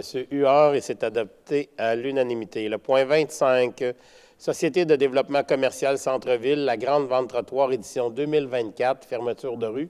M. Caron. Oui, Monsieur le maire, considérant que l'édition 2024 de l'événement La Grande Vente Trottoir, organisée par la Société de développement commercial Centre-Ville de Saint-Hyacinthe, se tiendra du 10 au 14 juillet 2024, considérant le rapport préparé par le Service des loisirs en date du 27 mars 2024. En conséquence, je propose d'autoriser le comité organisateur local de l'édition 2024 de l'événement La Grande Vente Trottoir à procéder aux fermetures des rues suivantes du 9 au 15 juillet 2024, de 6 h mardi à 7 h le lundi. A. De la rue des Cascades entre les avenues Robert et Saint-Joseph. B. L'avenue Saint-Denis entre les rues des Cascades et la ruelle du 3 septembre. Merci, M. Caron. C'est appuyé par M. Barré et c'est adopté à l'unanimité. Le point 26, c'est la Fête des voisins, édition 2024, fermeture de rue. M. Coulombe. Merci, M. le maire. Considérant que l'édition 2024 de l'événement La Fête des voisins se tiendra le samedi 22 juin 2024 dans le quartier Saint-Thomas-d'Aquin, entre 15 h et 23 h, laquelle vise à créer des dynamiques de quartier ainsi qu'à favoriser l'entraide et le sentiment de sécurité dans le voisinage. Considérant le rapport préparé par le Service des loisirs en date du 27 mars 2024, donc je propose ce qui suit d'autoriser le comité organisateur local de l'édition 2024 de l'événement La Fête des voisins qui se tiendra le 22 juin 2024 entre 15 h et 23 h dans le quartier Saint-Thomas-d'Aquin, à procéder à la fermeture d'une section de l'avenue Massé, comprise en deux tronçons de l'avenue Harpin. Merci, M. Coulombe. C'est appuyé par M. Bousquet et c'est adopté à l'unanimité. Le point 27, c'est la Ville de Saint-Hyacinthe, la Fête nationale, édition 2024, fermeture de rue. M. Barré. Monsieur le maire, considérant que l'édition 2024 de l'événement La Fête nationale organisée par la Ville de Saint-Hyacinthe se tiendra le 23 juin 2024, concernant le rapport préparé par le Service loisirs en date du 27 mars 2024, en conséquence, je propose d'autoriser le comité organisateur local de l'édition 2024 de l'événement La Fête nationale, qui se tiendra le dimanche 23 juin 2024, à procéder à la fermeture des rues suivantes. A. De 7 h à 23 h les avenues du Palais et de l'Hôtel de Ville, entre les rues des Sols et Giroir-Ouest. B. De 17 h à 23 h La rue Giroir-Ouest entre les avenues du Palais et Mont-d'Or. La rue Calixia-la-Vallée entre la rue Giroir-Ouest et l'avenue Mont-d'Or. C. De 21h à 22h, l'avenue Saint-Denis entre les rues des Cascades et Giroir-Ouest. D. De 21h30 à 22h30, la rue Saint-Pierre-Ouest entre l'avenue Saint-Thomas et la rue Martel, le pont Barcelou, avenue Bourdage-Nord, entre les rues des Cascades et Saint-Pierre-Ouest, le pont Morrison, avenue de la Concorde-Nord, entre les rues Bibeau et Saint-Pierre-Ouest. Merci, M. Barré. C'est appuyé par M. Caron et c'est adopté à l'unanimité. Le point 28, Ville de Saint-Hyacinthe, les Beaux Mardis de Casimir, édition 2024, fermeture de rue. M. Côté. Oui, Monsieur le maire, citoyen, vous me permettez un commentaire. Je n'ai pas de statistiques, mais je suis à peu près sûr que Saint-Hyacinthe est une des rares villes qui offre de spectacles à l'air libre gratuits, avec, il ne faut pas l'oublier, des artistes quand même, non seulement quand même, mais de renom, qui bénéficient à l'ensemble de la population. Et lorsqu'il fait très beau et même un peu moins beau, où les gens participent en très grand nombre. Ça me fait plaisir d'annoncer, même si c'est juste les fermetures de rue, on ne parle pas du programme pour le moment, on verra plus tard. Considérant que l'édition 2024 de l'événement Les Beaux Mardis de Casimir, organisé par la Ville de Saint-Hyacinthe, se tiendra les 2, 9, 16 et 23 juillet, ainsi que le 6 et le 13 août 2024 au Parc Casimir-des-Sols. Considérant le rapport préparé par le Service des loisirs en date du 27 mars 2024, en conséquence, je propose d'autoriser le comité organisateur local de l'édition 2024 de l'événement Les Beaux Mardis de Casimir, qui se tiendra, encore une fois, je répète, le 2, le 9, le 16, le 23 juillet, ainsi que les 6 et 13 août 2024, de 17h à 22h et procéder aux fermetures de rues suivantes. Premièrement, l'avenue du Palais entre Dessolles et Giroir. B, l'avenue de l'Hôtel de Ville entre la rue Dessolles et Giroir. Merci, M. Côté. C'est appuyé par M. Caron et c'est adopté à l'unanimité. Le point 29, les Vieux Mercredis, édition 2024, fermeture de rue. Mme Pelletier. Merci, Monsieur le maire. Considérant que l'édition 2024 de l'événement Les Vieux Mercredis se tiendra le 31 août 2024 entre 7h et 16h, considérant le rapport préparé par le Service des loisirs en date du 27 mars 2024, en conséquence, je propose d'autoriser le comité organisateur local de l'édition 2024 de l'événement Les Vieux Mercredis, qui se tiendra le samedi 31 août 2024, si en cas de pluie reporté au dimanche le 1er septembre, entre 7h et 16h, à procéder à la fermeture de l'avenue Trudeau entre les rues Picard et Poitiers.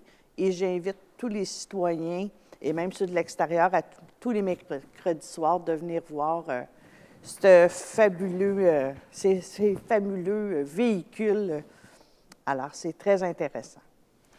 Merci, Mme Pelletier. C'est appuyé par M. Coulombe et c'est adopté à l'unanimité. Le point 30, École secondaire Saint-Joseph, la course des récoltes de Saint-Joseph, édition 2024, fermeture de rue. Mme Pelletier. Merci, M. le maire. Considérant que l'édition 2024 de l'événement La course des récoltes de Saint-Joseph, organisée par l'École secondaire Saint-Joseph, se tiendra le samedi 26 octobre 2024, considérant le rapport préparé par le Service des loisirs en date du 27 mars 2024, en conséquence, je propose ce qui suit, d'autoriser le comité organisateur local de l'édition 2024 de l'événement La course des récoltes de Saint-Joseph, qui se tiendra le samedi 26 octobre 2024 entre 7h et midi, à procéder à la fermeture des rues suivantes. A. La rue Saint-Laurent entre les avenues Sainte-Catherine de la Bruyère. B. L'avenue de la Bruyère entre les rues Saint-Laurent et Cartier. C. La rue Cartier entre les avenues de la Bruyère et Sylva-Clapin. D. L'avenue Sylva-Clapin entre les rues Cartier et Turcot. E. La rue Turcot entre les avenues Sylva-Clapin et Raymond. F. L'avenue Raymond entre les rues Turcot et Bourassa. G. La rue Bourassa entre les avenues Raymond et Saint-Joseph. H. L'avenue Saint-Joseph entre les rues Bourassa et Nelson. I. La rue Nelson entre les avenues Saint-Joseph et Sainte-Catherine. J. L'avenue Sainte-Catherine, voie direction nord, entre les rues Nelson et Saint-Laurent. Merci, Mme Pelletier. C'est appuyé par M. Bousquet et c'est adopté à l'unanimité. Le point 31, préposé à la division voirie et entretien des réseaux du service des travaux publics, Promotion, M. Huard. Merci, Monsieur le maire. Je propose de promouvoir M. Robin Poirier au poste de préposé à la division voirie et entretien des réseaux du service des travaux publics, échelon 25 mois et plus, relevant directement du chef de section, aqueduc et égouts, et ce à compter du 9 avril 2024, le tout conformément aux termes et conditions établis à la convention collective, en vigueur conclue avec le Syndicat canadien de la fonction publique, section locale 4636. Merci, M. Huard. C'est appuyé par Mme Pelletier et c'est adopté à l'unanimité. Le point 32, fin d'emploi de l'employé numéro 3727, M. Harpin. Merci, Monsieur le maire. Je propose de mettre fin à la période d'essai et à l'emploi du salarié portant le numéro d'employé 3727 au sein de la ville de Saint-Hyacinthe, et ce, en date du 23 avril 2024. Merci, M. Harpin. C'est appuyé par Mme Gagné et c'est adopté à l'unanimité. Le point 33, mesures disciplinaires à l'égard de l'employé numéro 668, M.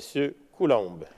Merci, M. le maire. Je propose de suspendre sans solde pendant 10 jours ouvrables le salarié portant le numéro d'employé 668 au sein de la ville de Saint-Hyacinthe, laquelle mesure disciplinaire sera administrée à une date à être déterminée par le directeur du service des travaux publics ou en son absence ou incapacité d'agir, le directeur général adjoint, service technique.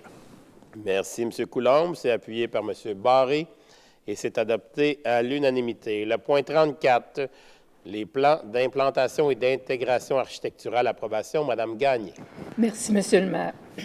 Alors, considérant les demandes de rénovation, d'affichage et de construction reçues au service de l'urbanisme et de l'environnement, considérant les recommandations du Comité consultatif d'urbanisme en date du 19 mars 2024 à l'égard des projets ci-après énumérés, je propose d'approuver les plans d'implantation et d'intégration architecturale des projets suivants tels que soumis au Comité consultatif d'urbanisme du 19 mars 2024. Les travaux de rénovation du bâtiment principal au 875-895 avenue Laframboise, visant à remplacer les portes sur les façades du bâtiment principal par des portes en acier de couleur blanche, les fenêtres actuelles par des fenêtres en PVC de couleur blanche, le revêtement extérieur de clin actuel se trouvant en façade avant et latérale droite du bâtiment par un déclin vertical Vic West AD 150 de couleur blanc Cambridge et le revêtement extérieur de clin sur la façade donnant sur la cour intérieure par un déclin horizontal d'aluminium de couleur Pearl Grey. Installer un revêtement de bardeaux d'asphalte BP Mystique de couleur noire 2 tons pour les toitures des galeries. Remplacer les soffites et fascias actuels se trouvant sur les façades par un revêtement d'aluminium de couleur blanche. Ajouter un escalier d'issue en bois donnant accès à la cour intérieure. Aménager la cour intérieure en y incluant un espace pavé avec une dalle alvéolée, un jardin commun et un talus de gazonnement. Le tout conformément au plan préparé par la firme Bouliane Charpentier Architecte, reçu en date des 5 et 13 mars 2024. Deuxième projet, celui d'affichage en façade avant du bâtiment principal au 1873 rue des Cascades pour l'Église pentecôtiste unie canadienne, visant à remplacer l'enseigne actuelle par un panneau en alupanel avec lettrage en acrylique, ayant une épaisseur de 3,8, identifiant le logo et le nom de l'organisme, le tout conformément au plan préparé par la société 9005-0196 Québec Inc., reçu en date du 4 mars 2024. Troisième projet, les travaux de rénovation du bâtiment principal au 855-857 rue Giroir-Est, visant à remplacer le plancher et les marches de la galerie située en façade avant par un plancher de bois en couleur gris moule d'étain identique à l'existant. Les colonnes de cette galerie par des colonnes en bois ayant une dimension de 6 pouces par 6 pouces, de couleur blanche, et les garde-corps actuels de cette galerie par des garde-corps en bois de couleur blanche identiques à ceux existants. Quatrième projet, la construction d'une résidence unifamiliale isolée de 2 étages munie d'un garage attaché au 5450 rue Charles-Lheureux, le tout conformément aux documents soumis par le requérant date du 5 mars 2024, conditionnellement la plantation d'un arbre de moyen grand calibre en cour avant et arrière. De prévoir que cette résolution autorisant la délivrance du permis pour ces projets est valide pour une période de 12 mois L'ensemble de ces projets est assujetti aux conditions établies par le Comité consultatif d'urbanisme. Merci, Mme Gagné. C'est appuyé par M. Harpin et c'est adopté à l'unanimité. Le point 35, dérogation mineure pour le 2750 rue Dessol, les lots 1 966 015 et 1 969 275.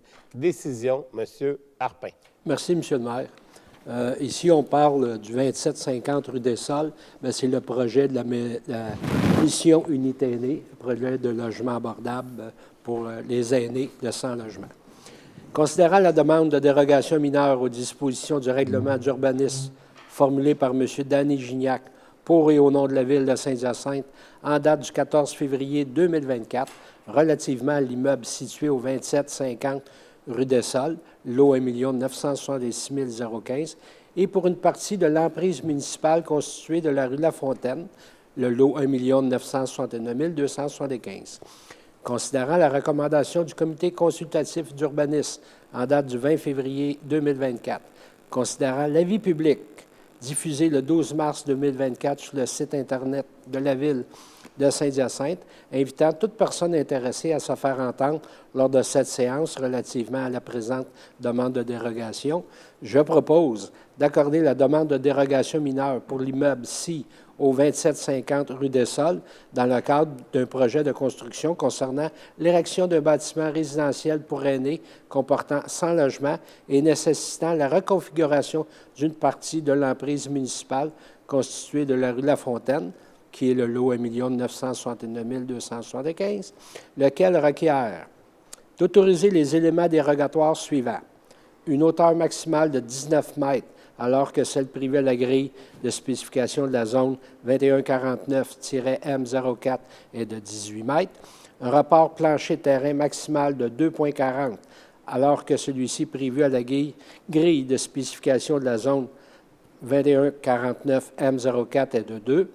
Un pourcentage minimal de maçonnerie de 30 %, alors que celui imposé par l'article 20.1.2, alinéa 5 du règlement d'urbanisme numéro 350 pour les résidences multifamiliales de plus de 8 logements est de 70 %.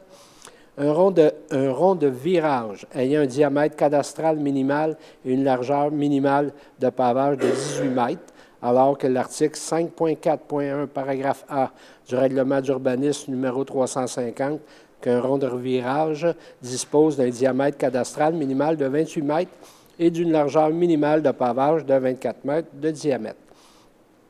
Et enfin, B, de dispenser le présent projet de construction de l'obligation d'aménager les éléments suivants exigés respectivement par les paragraphes B et C de l'article du règlement d'urbanisme numéro 350, un espace minimal de 2 mètres non pavés entre la bordure de rue et la ligne de rue pour permettre l'installation d'équipements municipaux, un îlot au centre du rond de virage ayant un diamètre minimal de 7 mètres, le tout conformément au plan préliminaire soumis en date du 14 février 2024.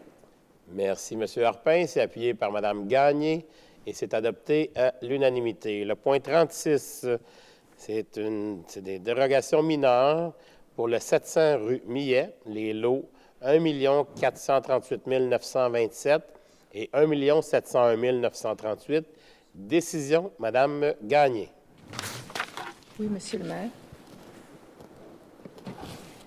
Considérant la résolution 23-630 adoptée le 2 octobre 2023, par laquelle le Conseil municipal a notamment autorisé la cession du lot 1 701 937 du cadastre du Québec à l'avenue Tédé-Bouchard, appartenant à la Ville de Saint-Hyacinthe, en faveur du Centre de services scolaires de Saint-Hyacinthe pour permettre la construction d'un nouveau bâtiment afin d'y accueillir 14 classes de niveau primaire, et ce, à titre gratuit, conformément à l'article 272.2 de la Loi sur l'instruction publique. Considérant la demande de dérogation mineure aux dispositions du règlement d'urbanisme formulée par M. Mostafa Aguel au nom du Centre de services scolaires de Saint-Hyacinthe en date du 27 octobre 2023, relativement à l'immeuble situé au 700 rue Millet, lot 1 438 927 et 1 701 938, correspondant au futur lot 6 581 457. Considérant la recommandation du Comité consultatif d'urbanisme en date du 20 février 2024, considérant l'avis public diffusé le 12 mars 2024 sur le site Internet de la Ville de Saint-Hyacinthe, invitant toute personne intéressée à se faire entendre lors de cette séance relativement à la présente demande de dérogation mineure.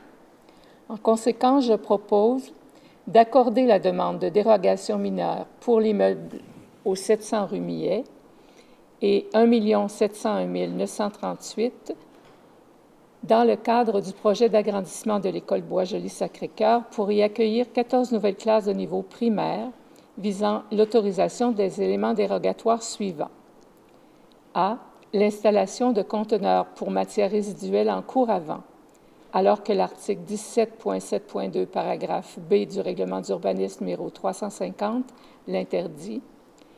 B. L'implantation d'une aire de stationnement en cours avant, alors que l'article 19.7.5 alinéa 1 du règlement d'urbanisme numéro 350 l'interdit. C. Dans le cadre du réaménagement d'une aire de stationnement, la plantation d'un arbre dans la marge avant pour chaque 150 mètres carrés de superficie de la marge avant, alors que l'article 17.8.5, paragraphe A du règlement d'urbanisme numéro 350 prévoit un intervalle de plantation d'un arbre pour chaque 60 mètres carrés. D. Une dispense de l'obligation de planter des arbres entre l'aire de stationnement et la limite de la marge avant pour le présent projet, alors que l'article 17.8.5, paragraphe B du règlement d'urbanisme numéro 350 impose la plantation d'un arbre pour chaque 150 mètres carrés de cet espace. Mais le tout conditionnellement à la réalisation d'un aménagement paysager conforme au plan réalisé par la firme Version Paysage, architecte paysagiste, daté du 8 juin 2022. Merci, Mme Gagné. C'est appuyé par M. Harpin et c'est adopté à l'unanimité. Le point 37, MRC de Drummond, règlement MRC-940, modifiant le schéma d'aménagement et de développement révisé de la MRC de Drummond, MRC-773-1, approbation. M. Barré. Monsieur le maire, concernant que la MRC de Drummond a adopté le projet de règlement MRC-940, modifiant son schéma d'aménagement afin d'agrandir son affectation industrielle régionale d'une superficie de 114,09 hectares, à même son affectation rurale et urbaine. Concernant que la MRC des Mascoutins peut transmettre à l'organisme compétent un avis sur le projet de règlement conformément à l'article 52 de la Loi sur l'aménagement et l'urbanisme, ci-après le LAU. Concernant qu'au mois de juin 2022, le gouvernement a publié la politique nationale de l'architecture et de l'aménagement du territoire. Concernant qu'à la suite de cette publication, le gouvernement a adopté la loi modifiant la Loi sur l'aménagement et l'urbanisme et d'autres dispositions ci-après, projet de loi 16. Concernant que l'article 2.2.1 LAU a été ajouté dans le cadre du projet de loi 16, lequel précise les finalités de l'aménagement du territoire. Concernant qu'en vertu du paragraphe 1 de cet article, la planification territoriale des MRC doit assurer l'utilisation optimale du territoire, notamment en vue de limiter l'étalement urbain, de manière à assurer que les générations futures pourront y vivre et y prospérer. Concernant que dans cette optique, il est nécessaire de promouvoir des pratiques de développement qui préservent les ressources naturelles, réduisent les émissions de carbone et favorisent la durabilité à long terme, ce que l'étalement urbain n'encourage aucunement. Concernant que le 6 mai 2011, le gouvernement a publié l'addenda modifiant les orientations gouvernementales en matière d'aménagement pour le territoire de la communauté métropolitaine de Montréal en vue de l'élaboration d'un plan métropolitain d'aménagement et de développement, considérant qu'en vertu de l'orientation 10 de cet addenda, les MRC périmétropolitaines doivent notamment respecter les attentes suivantes en matière de gestion de l'urbanisation. 10.1. Consolider et réutiliser le tissu urbain existant en favorisant l'optimisation des infrastructures et des équipements collectifs existants, principalement en termes d'alimentation en eau et en matière de transport en commun. Le redéveloppement et la requalification des terrains, l'augmentation de la densité et de l'intensité de l'occupation du sol en fonction des caractéristiques du milieu. Considérant que cette orientation impose aux MRC périmétropolitaines, notamment la MRC des Mascoutins, un fardeau inéquitable en regard des autres MRC, dont la MRC de Drummond. Considérant que pour permettre l'agrandissement d'une aire d'affectation semi-urbaine, industrielle et commerciale dans une municipalité de son territoire, la MRC des Mascoutins doit assurer la consolidation des zones industrielles existantes et la rentabilisation des investissements consentis. Considérant que l'agrandissement de l'affectation industrielle régionale de la MRC d'Acton affectera le dynamisme du corridor économique de l'autoroute Jean-Lesage et affaiblira le potentiel d'attraction des entreprises dans la MRC des Mascoutins. Considérant que l'expansion industrielle de la MRC de Drummond pourrait entraîner une concentration excessive, mettant ainsi en péril l'équilibre économique régional et la diversification des activités économiques. Considérant qu'en vertu de l'article 2.2.1 LAU, l'ensemble des MRC et des communautés ont l'obligation d'assurer l'utilisation optimale du territoire, notamment en vue de limiter l'étalement urbain. Considérant qu'à cet effet, la priorité doit être accordée à la consolidation et à la réutilisation du tissu urbain existant dans l'ensemble des milieux urbains du Québec. Considérant que l'article 5 LAU prévoit que les schémas d'aménagement et de développement doivent déterminer toute partie d'un périmètre d'urbanisation devant faire l'objet d'une consolidation de façon prioritaire. En conséquence, je propose d'inviter la MRC de Drummond à privilégier la consolidation et le redéveloppement des secteurs industriels existants sur son territoire, de demander à la ministre des Affaires municipales et de l'Habitation ce qui suit, d'exiger que la planification territoriale des communautés métropolitaines, des municipalités régionales de comté, des municipalités priorise la consolidation et la réutilisation du tissu urbain existant dans l'ensemble des principaux pôles de services d'équipement et d'équipement du Québec, de revoir les orientations gouvernementales en matière d'aménagement du territoire afin d'exiger que la consolidation et la réutilisation du tissu urbain existant soient priorisées dans les principaux rôles de services et d'équipement de l'ensemble des MRC du Québec, de transmettre copie de la présente résolution au ministère des Affaires municipales et de l'Habitation aux municipalités de la MRC des Mascoutins, à la communauté métropolitaine de Montréal, CMM, ainsi qu'aux MRC périmétropolitaines à la CMM pour appui auprès de la ministre des Affaires municipales et de l'Habitation. Monsieur le maire, c'est une question d'équilibre territorial et d'équité. C'est pour ça cette résolution. Merci beaucoup, M. Barré. C'est appuyé par M. Coulombe et c'est adopté à l'unanimité. Le point 38A, c'est un avis de motion du règlement numéro 400-7, modifiant le règlement numéro 400, relatif aux usages conditionnels en ce qui a trait aux ateliers d'artisans. M. Caron. Oui, Monsieur le maire. Je donne avis de motion du règlement numéro 400-7, modifiant le règlement numéro 400 relatif aux usages conditionnels afin de permettre les usages ateliers d'artisans et formations spécialisées dans le secteur situé de part et d'autre de la rue des Cascades, entre l'avenue Bordage-Nord et l'avenue Vaudreuil. Merci, M. Caron. Le point 38B, c'est le dépôt et l'adoption du projet de règlement numéro 400-7, modifiant le règlement numéro 400, relatif aux usages conditionnels en ce qui a trait aux ateliers d'artisans. M. Caron. Oui, M. le maire, je propose de déposer et d'adopter le premier projet de règlement numéro 400-7, modifiant le règlement numéro 400 relatif aux usages conditionnels afin de permettre les usages ateliers d'artisans et formations spécialisées dans le secteur situé de part et d'autre de la rue des Cascades, entre l'avenue Bordage-Nord et l'avenue Vaudreuil. L'Assemblée publique de consultation sur ce projet de règlement est fixée au 15 avril 2024 à 18h30 dans la salle du conseil de l'Hôtel de Ville de Saint-Hyacinthe. Merci, M. Caron. C'est appuyé par Mme Pelletier. C'est adopté à l'unanimité. Le point 39, c'est l'adoption du règlement numéro 724 relatif à la citation de la chapelle Saint-Antoine de Padoue du séminaire de Saint-Hyacinthe à titre d'immeuble patrimonial. Mme Gagné. Merci, Monsieur le maire. C'est un beau moment. Alors, je propose d'adopter le règlement numéro 724 relatif à la citation de la chapelle Saint-Antoine de Padoue du séminaire de Saint-Hyacinthe à titre d'immeuble patrimonial. Merci, Mme Gagné. C'est appuyé par M. Caron et c'est adopté à l'unanimité.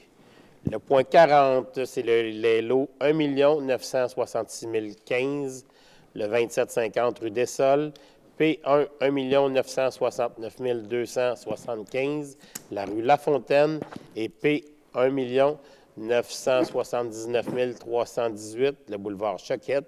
Mission Unité aînée, autorisation de signature. Monsieur Harpin. Merci, M. le maire. C'est toujours agréable de lire une résolution quand c'est inscrit autorisation de signature. Donc, encore une fois, à la direction générale, à toute l'équipe de la Ville et au conseil, je lève mon chapeau et je suis heureux de faire partie de l'équipe pour des projets comme ça. On voit qu'on est une ville dynamique qui sait que la crise du logement est là et on est au rendez-vous quand les projets arrivent. Considérant que la Ville de Saint-Hyacinthe souhaite permettre l'érection d'un bâtiment résidentiel comportant 100 nouveaux logements abordables destinés à des ménages constitués de personnes âgées autonomes à revenus faibles ou modestes, lesquels sera notamment situé sur le lot 1 966 015, correspondant à l'adresse civique 2750 rue des Salles. Considérant que ce projet nécessitera la reconfiguration d'une partie de l'emprise municipale de la rue Lafontaine, actuellement constituée d'une partie du lot 1 969 275, qui va être le futur lot 6 624 232 et 6 624 439. Considérant qu'une partie de l'emprise municipale du boulevard Choquette, actuellement constituée d'une partie du lot 1 969 318, qui deviendra lui aussi le futur lot 6 624 235, devra également être reconfiguré. Considérant que ce projet requiert que la Ville procède notamment à la conclusion d'un accord cadre et d'un acte de cession à l'égard des lots si haut mentionnés en faveur de l'organisme Mission Unité aînée, considérant que l'accord cadre prévoit une aide financière accordée par la Ville pour permettre la réalisation de ce projet, conformément à l'article 84.2 de la Ville sur les compétences municipales. Considérant le rapport préparé par le service juridique en date du 21 mars 2024, en conséquence, je propose d'approuver le projet d'entente suivant, soumis en date du 20 mars 2024. Projet d'accord cadre définissant les modalités de construction et d'exploitation d'un bâtiment résidentiel de 100 logements abordables pour aînés autonomes. Projet d'acte de cession par laquelle la Ville de Saint-Hyacinthe cède à titre gratuit les lots 1 966 015 du 2750 rue des Salles et une partie du lot 1 969 275 du cadastre du Québec, qui est le futur lot aussi de 6 624 439 de la rue Lafontaine, en faveur de l'organisme Mission Unité aînée afin de permettre la réalisation de ce projet.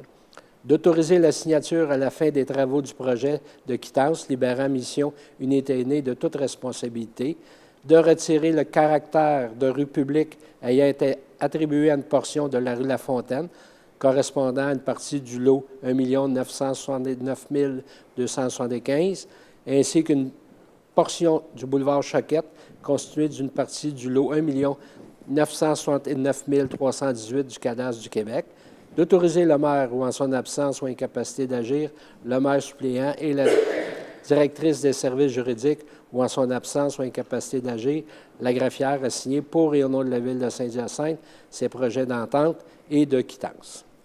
Merci, M. Harpin. C'est appuyé par M. Caron et c'est adopté à l'unanimité. Le point 41, c'est des documents déposés. Mme la greffière, Mme Poirier. Oui, merci, M. le maire. Donc, j'invite le Conseil à prendre acte du dépôt des documents suivants. Donc, au point A, conformément à l'article 557 de la Loi sur les élections et les référendums dans les municipalités, je dépose le certificat relatif au déroulement de la procédure d'enregistrement des personnes habiles à voter à l'égard du règlement numéro 726 autorisant les travaux d'aménagement du parc Aurel-Le-Tendre pour un coût de 3 480 000 $ et décrétant un emprunt au même montant. Donc, dans le cadre de cette procédure d'enregistrement, aucune demande de tenue de scrutin référendaire n'a été reçue par les services juridiques. Conséquemment, le règlement numéro 726 est réputé avoir été approuvé par les personnes habiles à voter.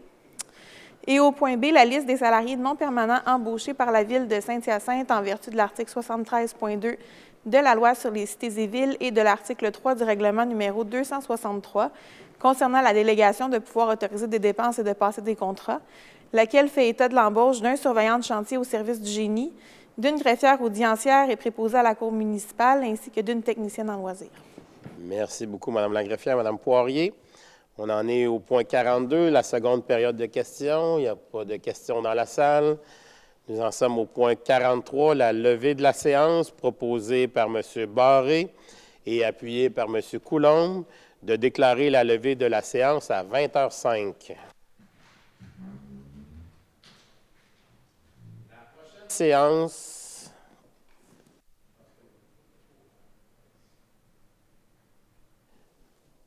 La prochaine séance publique du Conseil municipal sera le lundi 15 avril dès 18h30. Merci pour votre écoute et bonne fin de soirée à vous tous. Au revoir.